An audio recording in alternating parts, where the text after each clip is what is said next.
Hi, I'm Natalie Jill, fat loss expert turned lifestyle and high performance coach. Welcome to Listen Up, the podcast. On this podcast, I do what I do best, taking complicated information that is relevant to us now and breaking it down simply with actionable steps you can implement to level up your life. I also regularly interview some of the most inspiring and courageous men and women on the planet who, at their worst, learned how to achieve success greater than anything they ever dreamed possible, creating everything from nothing. If you are new here, I encourage you to go back and listen from episode 1, when this podcast was previously called Leveling Up, for the full transformative experience. Today, I'm here with my friend, Dr. Steven Eisenberg. I've known him for years. In fact, fun story, his wife is literally like my best friend on the planet, even though I think I haven't talked to her in like a year. No, not even kidding. We were born one day apart. Our dads were best friends. I've known her my whole life. We were born on the East Coast. We both live in San Diego now. And I don't think I've seen her in a year, Steven. I don't know what that's about, but I haven't seen her in probably a year. But her husband, I connect with more. And he is, I'm so excited to chat with him today because he is a traditional oncologist. For those of you who don't know, that's a cancer doctor. But what I love about Steven is he combines like traditional oncology with a touch of like woo-woo. You're like the woo-woo cancer doctor. He's like a singing doctor. He plays guitar. He's all about love and connection and the mind-body it's so cool. He's like literally who I would send if I had a loved one that was dealing with cancer. Like that's who I would send them to, him, because he gets all the sides of natural medicine and traditional medicine and the woo woo woo woo woo woo. It sometimes works, you know.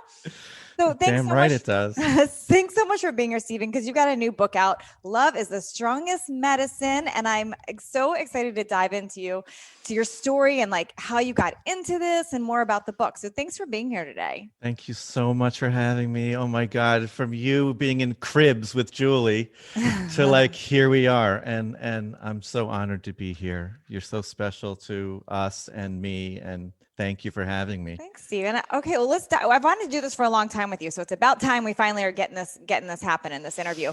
So take me back, like who in the world decides I'm going to grow up and be a cancer doctor? Like, how did that happen? Well, it's a crazy story. I was dead on the street at age 13.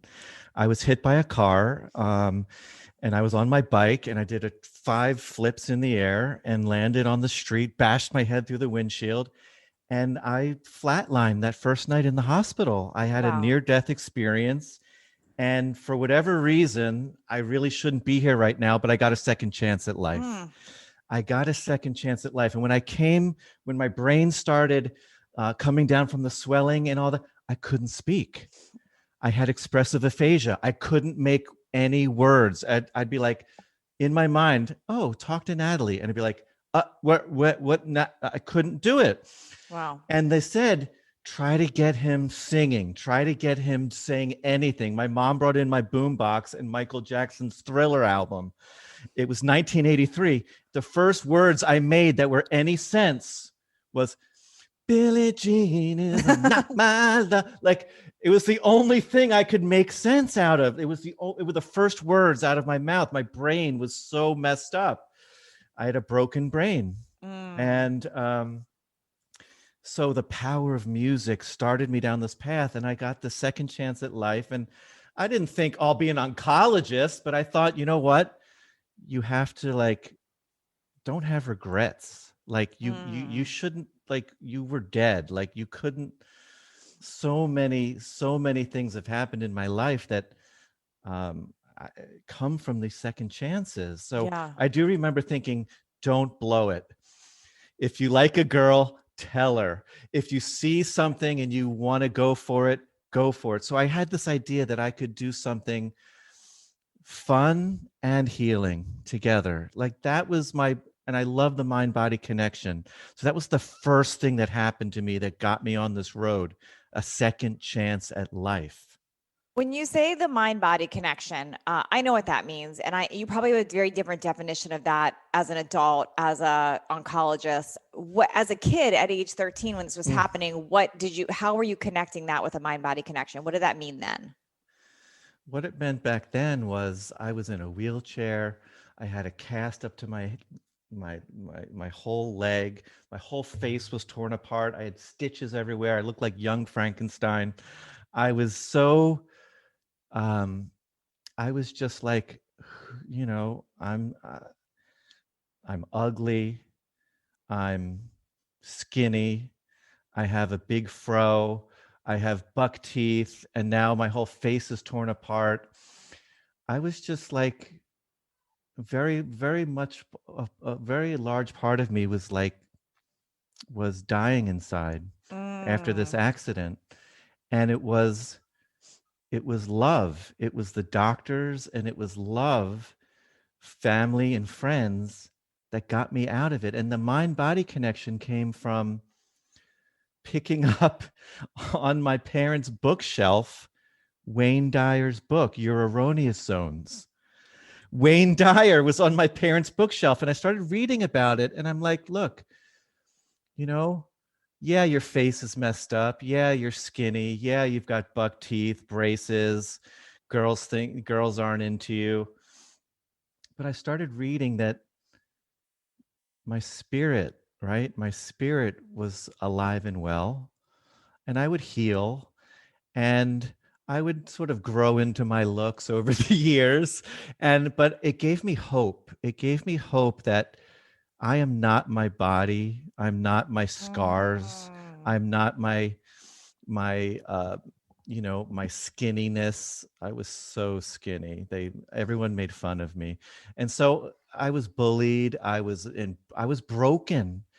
But my spirit Mm. slowly and surely from reading and from Wayne, good old Wayne Dyer, um, and that's crazy because my book's coming out on Hay House, which was like his people, and so Wayne really was the first person, along with my loved ones, that started saving my soul in many ways from realizing I'm a spirit, I'm a soul who's very much alive and has a lot of healing to do, and that's how the healing really started on the inside. I My love face was that. messed up. Yeah. Yeah, and it's interesting because at that age 13, that's such a weird age for kids. My daughter's 13 as we're recording this, and I know it's just such a like hormonal time, and they're trying to figure out themselves. It's the awkward stage, so I'm sure coupled with all that, it was just like this absolute, I can only imagine, catastrophe of having the teenage hormones and already issues Oh with my that. God. Yeah, it was huge. It was crazy. And I just remember my dad taking me aside and saying, "Look, man, you stopped breathing that first night in the ICU." And I do remember going somewhere, that light. I do remember a very bright light, and then whoosh, all of a sudden there was nurses on either side of me looking up. I was looking up at them and they said, "You're going to be okay now. You're going to be okay now." And it was a long road. It was a long road, but that's when I first realized there's more than just your physicality. There's more than just this body. There's your spirit. There's your heart. There's love around you, even if you can't always see it.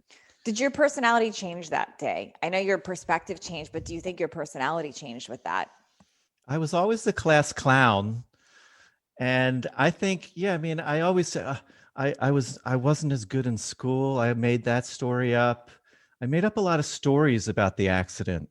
I changed from it. I had, my brain was hurt. I couldn't speak as well. And it took a lot for me to give up that story too, right? But it did change. It did change in that I didn't want to have regrets. That just kept coming to me Mm. like, there's a big part of you that really shouldn't be here, Yeah. like, or you got lucky, you know. Yeah, it's amazing how those near death experiences just like they hold so much power over us and change us. And um, I've interviewed a number of people that was their transformation moment. That was the pivot. That was the thing that happened that changed everything for them. So take me forward more because that's your early teens. That's happening. When was the decision? I'm going to become a doctor, and then more specifically, a cancer doctor. How did that Yeah, happen? so um I come from a long line of doctors. My dad, his two brothers, and I was like, well, I love entertainment. I love making people laugh. I love writing songs. I love, but I also love the mind-body connection. I love the brain. I love neuroscience. So I decided, you know what? I'm going to try and do this. I'm going to try to combine things. I'm going to try to combine mind, body, healing, and spirit all together. And that was the decision to like, okay, I'm going to do this, but I got to do it this way. If I don't do it this way, then I failed. So I went in with that idea that I'm going to try to bring love and light to whatever kind of medicine I ended up doing, and creativity. So what's interesting, Stephen, why did you choose? So I'm just picturing you like plugging away, going to medical school with this mindset. When a lot of people with that belief set or personality, they would become a naturopath, or they would become something that's alternative medicine. Yeah. So did you consider that at the time before traditional? I never went down that path. I just was following my father's lead and my cousin's lead. Got it. And I wanted to keep it in the family. It was a bonding moment for us. It was a very special kind of moment for the Eisenberg side of the family, that we all came together in this beautiful sharing of this school, PCOM, shout out PCOM in Philly. And so it was never like, but I always said, I worked in a health food store during medical school. Yeah. My parents were like, you gotta make some. You were the hippie in the health food store. I can only imagine. I was the hippie. I was wearing tie-dyes through medical school. Sure you were. Grateful Dead. And and everyone else was taking no-dos, and I was taking ginseng. You were taking psychedelics. I'm just kidding. I don't know. I'm just assuming. I don't know. I'm kidding. Kind of kidding. I just picture you. You've always been those like that are very alternative personality. well. Psychedelics are very, very useful for end of life, as we know. Well, that's another topic. But people who are dying of cancer they take magic mushrooms in a very controlled setting, and they feel that they're one with everything, and they're not afraid to die another It's whole amazing. topic that is amazing, and I'm sure you've had on, with those people. Yes. And I've experienced magic mushrooms in my life, so I understand what that means. And I think there's a huge place for that in medicine. So I love that. I love that that's been embraced lately, especially end of life. It's so important. So I was the alternative medicine guy in the traditional medicine setting. And osteopathic medicine is a little more holistic. But it's very traditional. It's the same training, but we're trained from day one to look at the whole human being. And it was just beautiful to me to, we were always taught, who is the person having the disease? Who are they? A mother? Are they struggling financially? What's their psychology? So the whole human being who got diabetes, not just the diabetes in room one. It's Mrs. Jones who has 5 kids, who's struggling, who's just lost her husband. It's that kind of thing. And that's what led me down the road of oncology, because I thought, where could I make the difference? Who's really scared? Who's like, who needs someone who can listen? Medicine, I think, is about listening.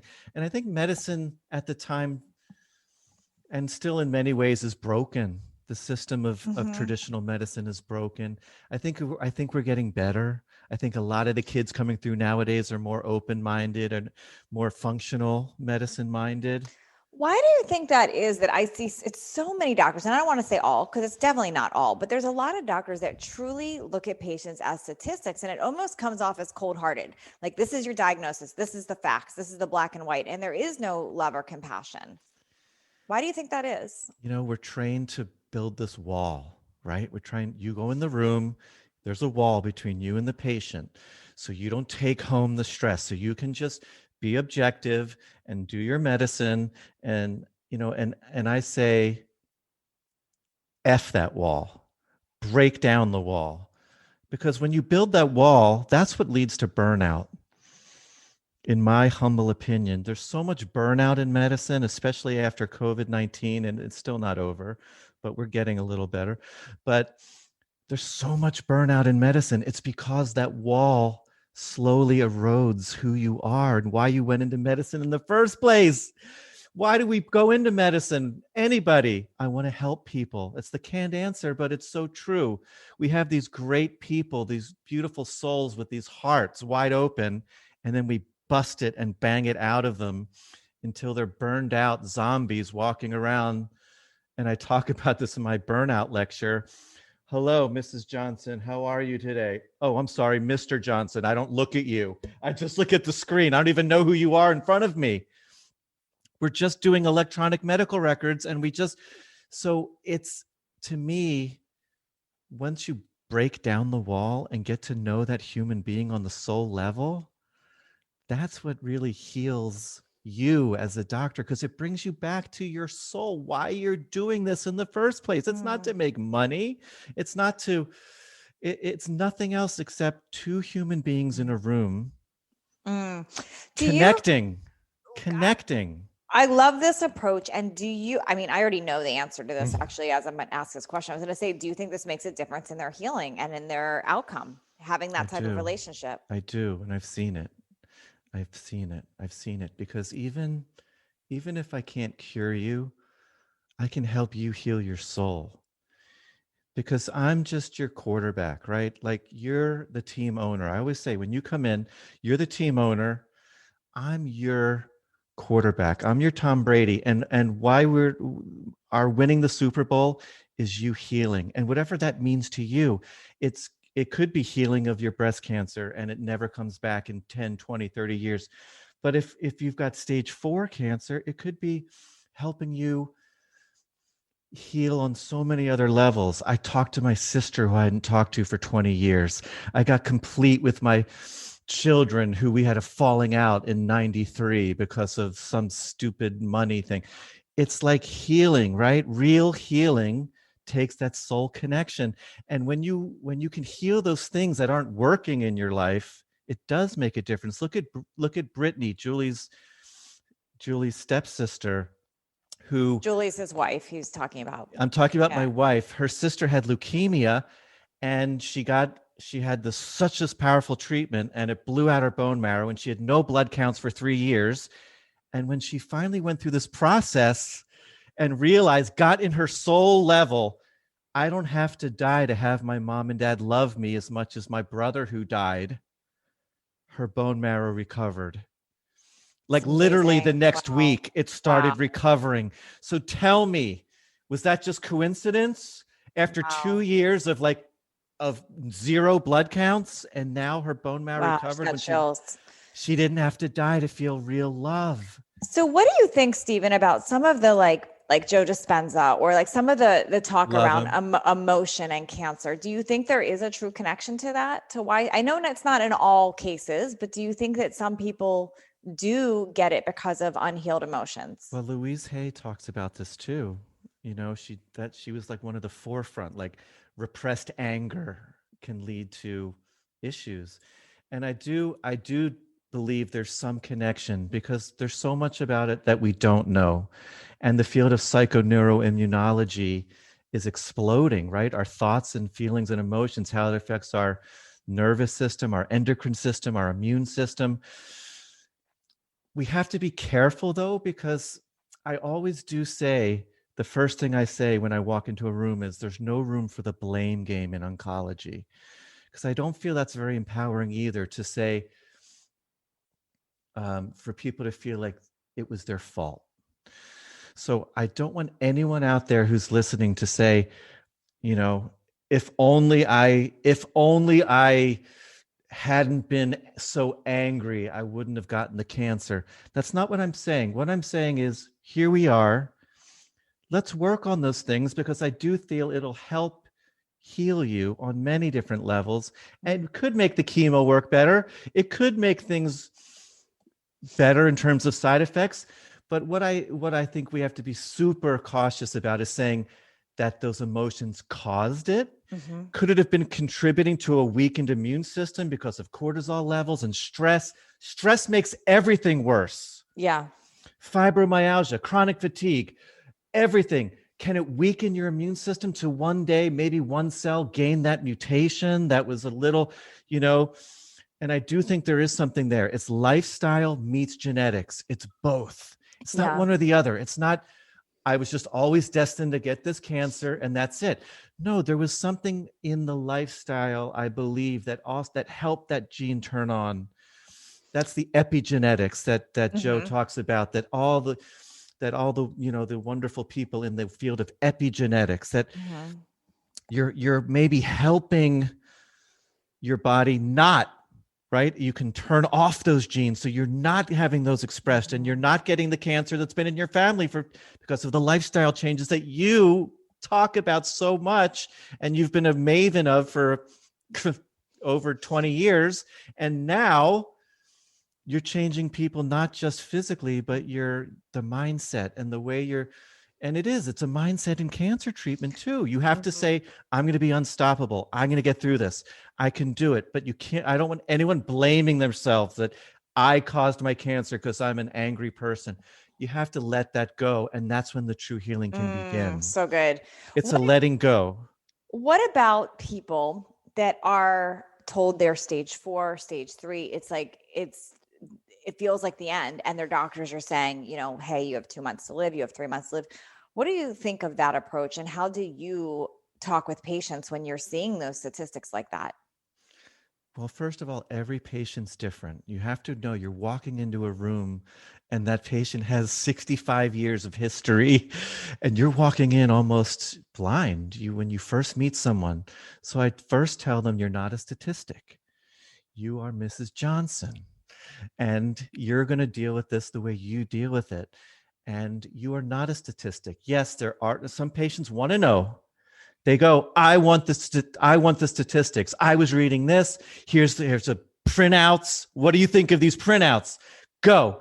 Some people come in and go, hey, I just want a song. They may have seen something about a song that I write. I write songs for cancer patients to help them battle through. That's how I got into it. And then some patients, they just need love. I just tell them, you're not a statistic. We're going to take this treatment by treatment, scan to scan. And look, there are people who beat the bell curve, right? There's the bell curve. You have the people in the middle, but then there's also people out here, all the way out here, that beat the statistics. And you're not a statistic. You listening right now, you're not a statistic. You are a human being who's dealing with this crossroads in your life. And with all of the things out there, you can beat the statistics. So that's the first thing I tell them. Yeah. So you have a unique take on, I'd love you to speak into this because I feel like it's very black and white in cancer treatment where there's like these two camps people will decide between. I'm going to have chemo and radiation or I'm going to go alternative. And you really do a unique combination of both. Can you speak into that a little bit? I beg people, I'm begging you your listeners right now. It's not one or the other. It's the best of the best. In my humble opinion, I'm begging you to listen to this. It's the best of the best. It's not that traditional oncology is evil and alternative is good. It's not that alternative is quacks and traditional is. No, forget all of that. It's what works for you. And we have to discover it. What are you open to? Be open to the best of the West and the best of the East. It's the combination of the two. Take the best of nature and science and combine them. I was talking to this beautiful soul right before we got on, and he's dealing with stage 4 adrenocortical cancer. This beautiful kid, and he's young. He's got a family and kids, and he's doing the best of the best. He's on this new biologic pill that targets. So smart. It's a smart pill. It targets the cell, the molecular alterations that tell cancer to grow.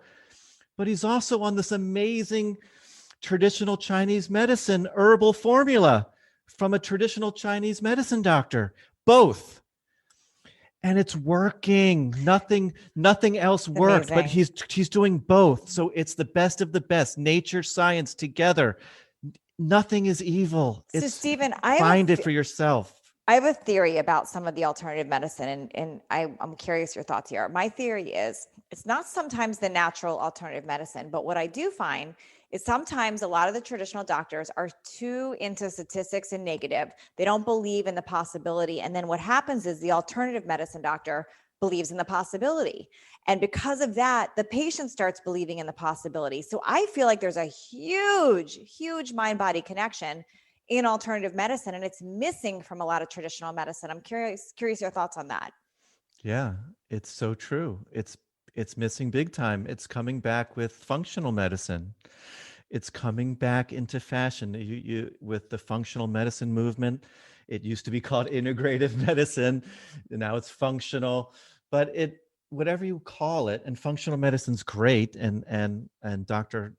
Mark Hyman, he's a huge proponent. He's like the leader in that field. So what I'm saying is that it is coming back into fashion, but we can't forget that the mind is such a big part of healing. And so if you're out there and you're not getting that mind body and that gut mind connection and the brain gut connection and all the things that functional medicine talks about, they're out there. There are doctors who are traditionally trained who've done some additional training into that mind body connection. You just have to dig a little deeper and find them. Reach out to Natalie and I, and we can connect you with those people.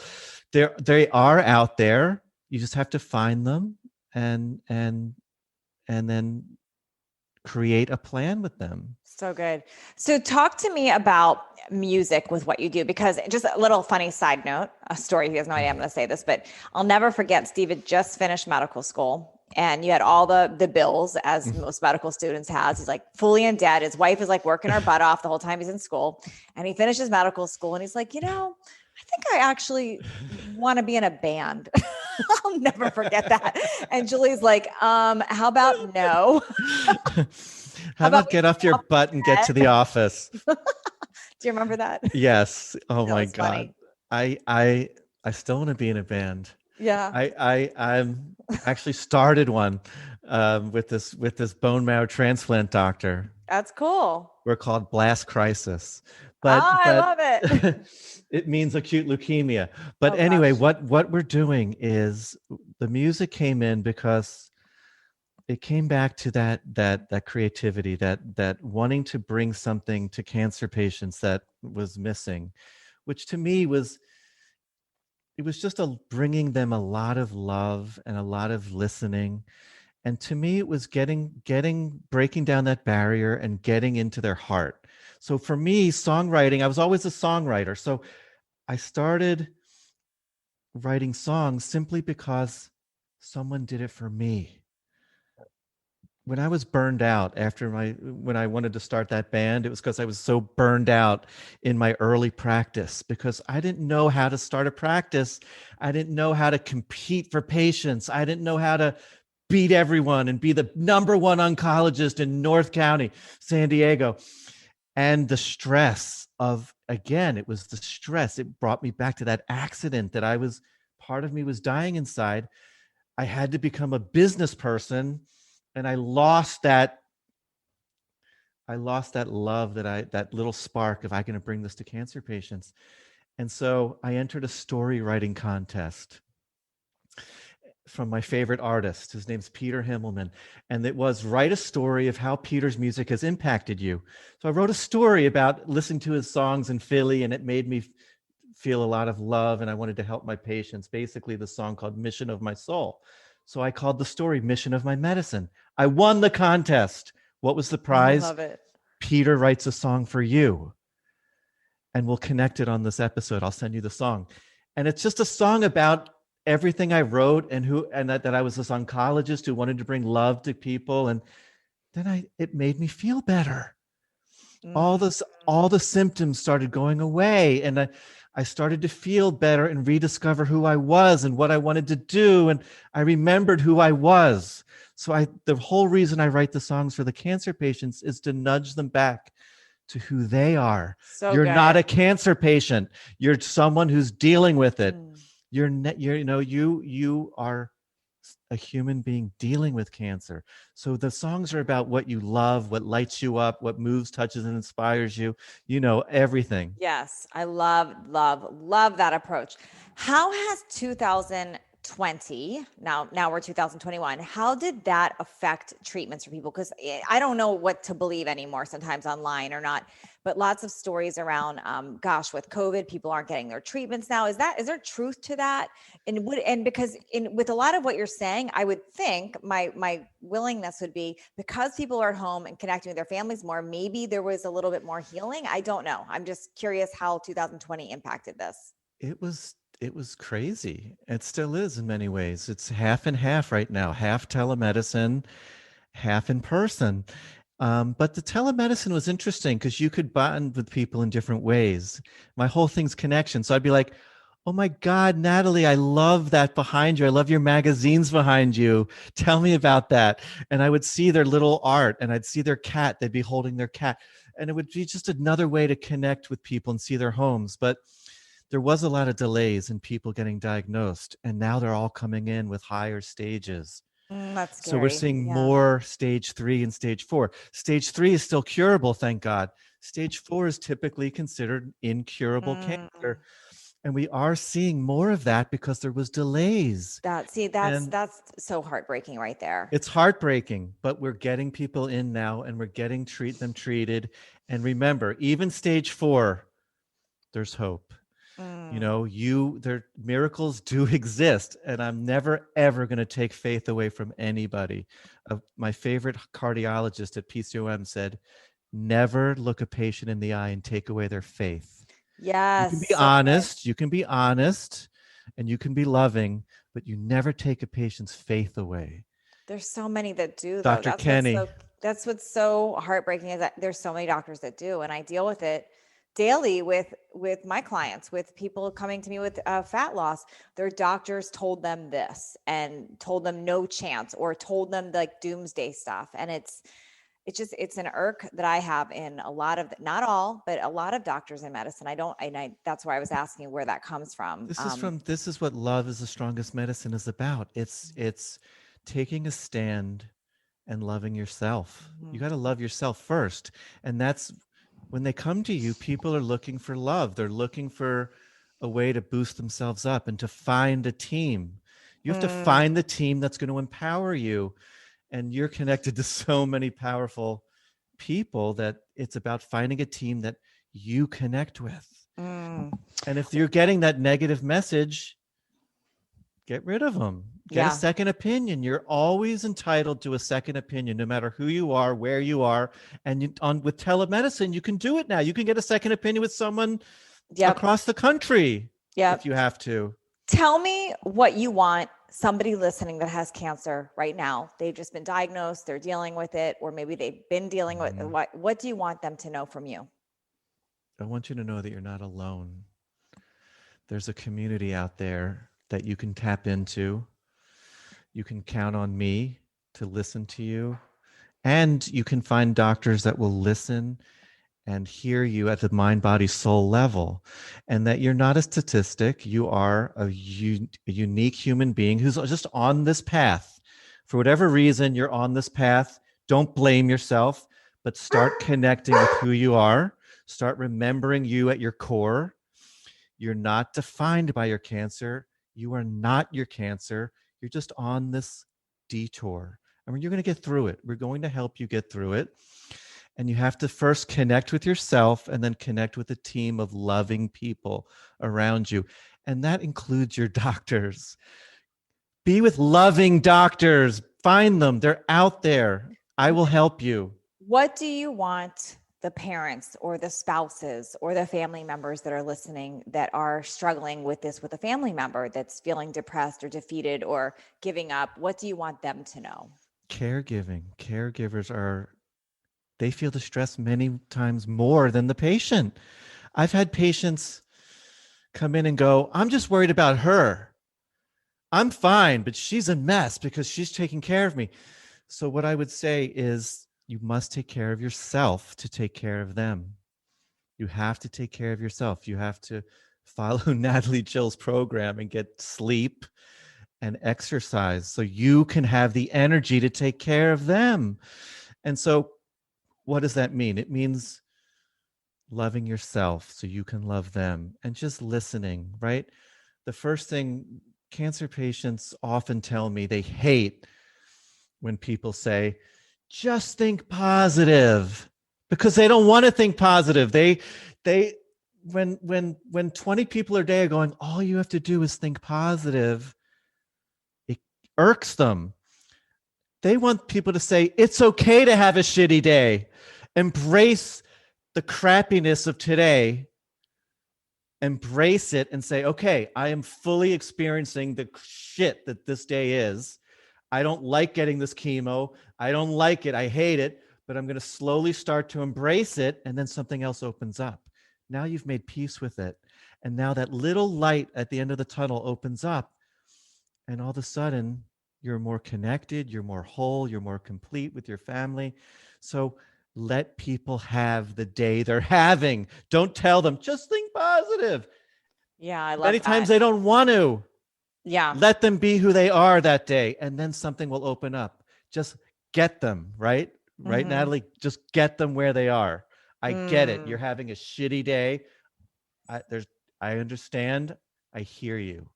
So you're not saying, good. So it's not validating it. It's not saying you're right, let's just give up. You're just saying, No. let them get it out of them. Let them express who they are. Let them vent. Let them be where they are. Let them fully embrace that today was hard. Yeah, because I imagine it's very hard. I can't even imagine what that would be. It's super hard. It's super hard. It's the hardest thing asking someone to do is to, here, we're going to poison you to shrink cancer cells. And it's really hard. And sometimes I don't like giving chemo to patients, but sometimes it's really necessary. If you have stage 3 breast cancer and you can be cured, like they found it, they took it out, but it's in the lymph nodes under the arm, stage 3. I know there's so many people listening. They're like, chemo bad. But I want you to hear this. I want you to hear this. You can get through it in a loving, compassionate, natural way. You can still take herbs. You can still do all your nutrition. You can still meditate, do yoga, do all the alternatives, and do chemo and have a higher percentage of cure. Those are patients who it's like, yeah, positive lymph nodes, breast cancer. That makes a huge difference. So it doesn't come back in 5, 10, 15 years later. Those are the patients that I get so sad. The ones who said, no, chemo's evil. Screw that. I'm never going to do it. But then it comes back. Like we could have gotten you through it with love. There's mixed messages. It's like you can find an oncologist who will work with you so you can do both. Yeah. And it sounds like you're pretty darn conservative too. Like you're doing it as a last resort when you know that it's going to make a huge difference. You're not doing it as a first choice. You're not doing it as a guess. It's like, it's going to make a difference. When chemo can majorly affect your cure rate, I'm going to talk to you like you're my sister. You're my aunt. I said, look, this is how I would talk to my little sister. And I've had women come in like 40 years old. Breast cancer. Like I just thought I would never want to do chemo. I sit down next to them and I really have them get it. Like this is going to have you have a much higher cure rate than if we didn't do it. And so when they're cancer-free 10 years later, they're like, I got through it. And it was because you really treated me like a family member. You have to treat your patients. For the doctors listening, I don't have to tell you, but I think what works is talk to people like they're your family member. And Natalie's like family to me. So talk to patients like they're your sister, your mom, so they get that you're coming from a place of heart, not a place of coldness. Yes. So love. So Stephen has a new book out. Love is the Strongest Medicine. It's connection, creativity, and compassion. Who is this book for, Stephen? It's for anyone who's struggling with a chronic illness, especially cancer, but and their caregivers and their providers. It's anyone in the health profession who's dealing with sick people, because we need to break down the wall. And when you can break down the wall, true healing can come. And so it's really about connecting, busting through the walls that divide us as doctor and patient, because I say every one of us is a patient. Every single one of us has been a patient. When you're born, you're a patient. When you die, you're a patient. In between, you've been a patient lots of times. even those cancer researchers out there listening, you've been a patient. We're all patients. So start loving each other that way. And then I do say that it affects healing on a grand scale, starting at the soul level, moving out to all the different cells of the body. Because I just read something yesterday that your cells, who I think it was Mark Hyman said, your cells hear every thought that you have. Wow, that's your scary. Your cells hear every thought that you have. I love that. I just saw that. Shout out to you for writing that, Mark. But it made me think, if we could start with medical students and start spreading the love outward, it could cause a wave of, a tidal wave of love in medicine. And I think this is the start. That's really good. Everyone go and pre-order this book at the time of this airing it, where it'll be out very soon. So pre-order it on Amazon. You can also go to drsteve.com. Is that correct? Or what? Steven. drsteven.com. Go there or go to Amazon, but pre-order the book. Help spread his message. I love your whole approach. This is so good. So good. I've known him literally like almost my whole life. So he's fantastic. Look him up if you're dealing with this, if you want to know more, but pre-order his book. Stephen, I changed the name of my podcast recently. It used to be called Leveling Up. I changed it to Listen Up. So I changed to Listen Up because I want people to listen up on some things. If you had just kind of like a quick last sentence to say, and you're leaving your mark on Listen Up, what do you want people to know? Boy, listen to your heart. Listen to your heart. It will never lie to you. Listen to your heart. It'll never lie to you. So good. Thank you so much for doing this today and being here. We're going to link up all the information on how to pre-order his book, where to find him, and check him out. He is very entertaining in addition to his vast knowledge of medicine. Thank you so much for being here today, Stephen. Thanks, Natalie. You're the best. Thank you for taking the time out of your day to listen in as my guest today. If you found this episode valuable, please share it with friends and on social media. I don't advertise this show, so I rely on word of mouth and reviews to get it out in the world. The biggest thank you that you can give me is leaving me a review, and a nice one, I hope, by the way. This is how others find these episodes. If you do leave me a review, be sure to message me at support@nataliejillfitness.com with a screenshot of your review, because I would love to send you a free digital download of my DSR journal as a thank you. And please don't forget to connect with me on social media at Natalie Jill Fit on Instagram and Facebook.